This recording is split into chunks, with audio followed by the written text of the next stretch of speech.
Ya.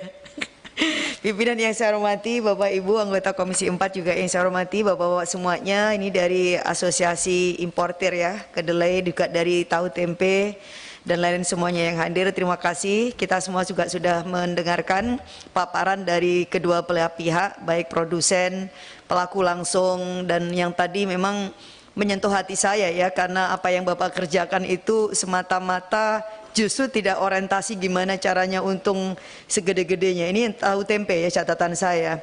Tetapi untuk bisa menaikkan harga kira-kira 1.000-2.000 perak aja itu yang dihitung itu sudah panjang.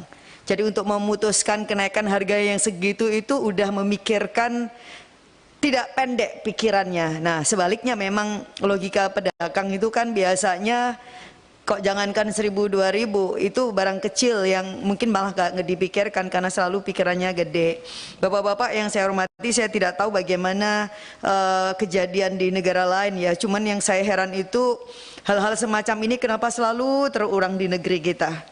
Seolah-olah yang namanya misalnya Natal, Tahun Baru, kemudian Lebaran dan hari-hari yang lain itu hari-hari yang penuh dengan mitologi, yang penuh dengan mitos bahwa itu akan menjadi hari-hari yang sebenarnya pasti mengancam beberapa orang. Selain itu menjadi perayaan yang disyukuri, tetapi pasti ada kemudian peristiwa-peristiwa yang membuntutin apa kenaikan harga-harga atau kemudian tiba-tiba barang itu nggak ada di pasaran dan selanjutnya. Tapi ini terus terulang gitu loh.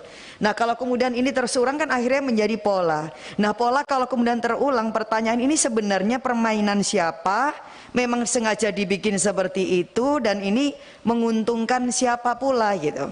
Jadi kalau kemudian ada dugaan tadi sementara, wah ini pasti permainannya importer, ini menguntungkan importer karena ini terus terulang bukan hanya sekali dua kali. Terus kemudian yang kedua bapak-bapak sekalian, bicara tentang kedelai itu kita juga bicara tentang ketahanan kita ini sebagai satu bangsa agraris. Memang di Komisi 4 itu miris sebenarnya Pak, kita ini dituduh banyak orang, kenapa sih Indonesia ini kok masih aja importasi pangannya ini nomor wahid gitu. Termasuk juga kedelai. Berkali-kali kita ini juga menyampaikan kepada menteri kita, lama-lama nggak tahu nih yang harus kita kasihani itu siapa gitu ya.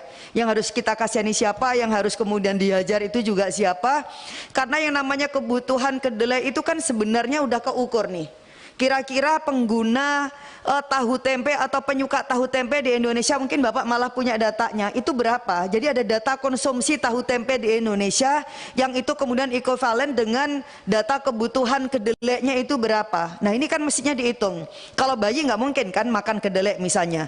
Tetapi kalau misalnya dari 267 juta rakyat Indonesia, katakanlah misalnya separohnya itu tiap hari makan tempe, itu bisa keukur berapa sih sebenarnya kebutuhan kita atas kedelai, dan itu harus tersedia pasokannya karena kedelai itu tidak bisa sulapan satu hari itu ditanam dan satu hari itu tumbuh, atau sebaliknya satu hari dipesan kemudian dia juga datang kalau itu importasi.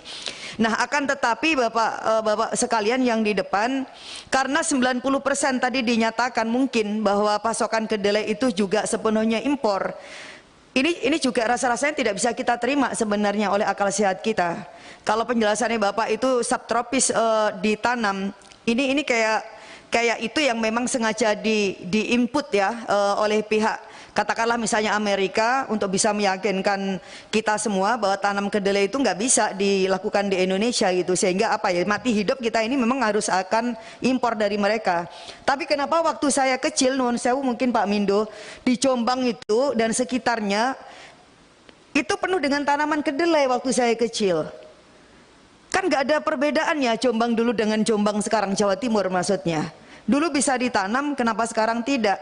Dulu bisa subur, sekarang itu kenapa tidak? Jadi artinya bukan semata-mata ini subtropis atau tidak subtropis, tetapi memang ada skenario besar yang memungkinkan ada penghancuran dari petani kedelai atau harga-harga kedelai yang kemudian membuat kedelai itu ya memang harus tergantung dari impor. Nah disinilah kemudian posisi importer sangat diuntungkan dari adanya ketergantungan kita atas kedelai itu. Nah kita memang ingin mengubah keadaan ini Pak. Nah ini hanya bisa mungkin kalau kita bareng-bareng maju untuk merah putih gitu. Kalau misalnya tadi Bapak bilang importer jangan juga ditanyakan apakah kita ini mampu atau ngerti ya tentang dunia pertanian, ya paham. Ya kalau begitu kita mesti bisa atur ulang itu gimana caranya tugas Bapak sebagai importer, tetapi tugas urusan menanam produktivitas petani yang itu kemudian didukung dengan adanya keuntungan yang Bapak peroleh dari menjalankan importasi itu satu. Nah yang kedua, saya ini justru memberikan dorongan kepada Kopti ya, Koperasi Tahu Tempe. Saya kok setuju banget itu sama Pak Mindo, karena itu kita pikirkan juga. Saya mikir gini, Kopti ini dengan kekuatan anggota berapa Pak?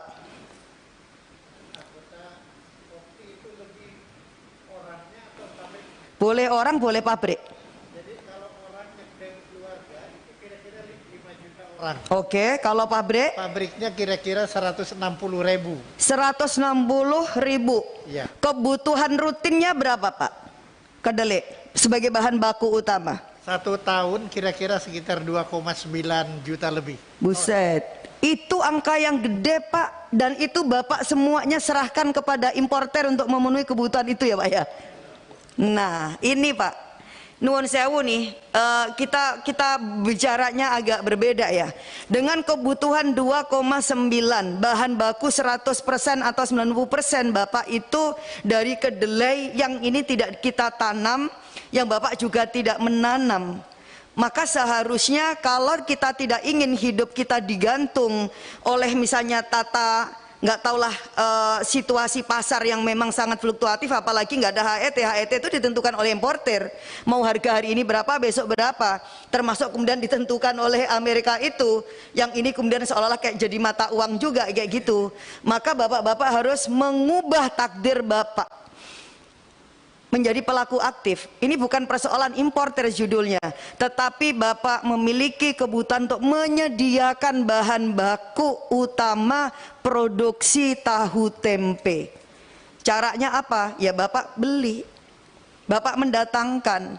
Nah kalau misalkan enggak ya diatur, berarti skema kerjasamanya harus balance Pak. Jadi posisinya bukan kemudian nuwun sewu lah, importer ini misalnya juragan, kamu ini orang yang butuh, enggak, sama aja. Importer juga nggak akan bisa melakukan apa-apa kalau kemudian pasar ini kan nggak bisa nyerap. Nah jadi harus diatur yang lebih berkeadilan. Saya nggak tahu, monggo itu dibicarakan. Kalau enggak nuwun sewu, kalau butuhnya di Amerika kita bukain jalannya Pak, saya janji deh. Nanti kita buka webinar deh bareng-bareng. Kita buka perwakilan Amerika atas perdagangan sama atas pertanian yang setiap hari itu ngontak. Kalau butuh pasar di sana atau produsen di sana yang pengen didatangkan itu apa, silahkan. Kita hubungkan langsung sama pihak di Amerika Serikat.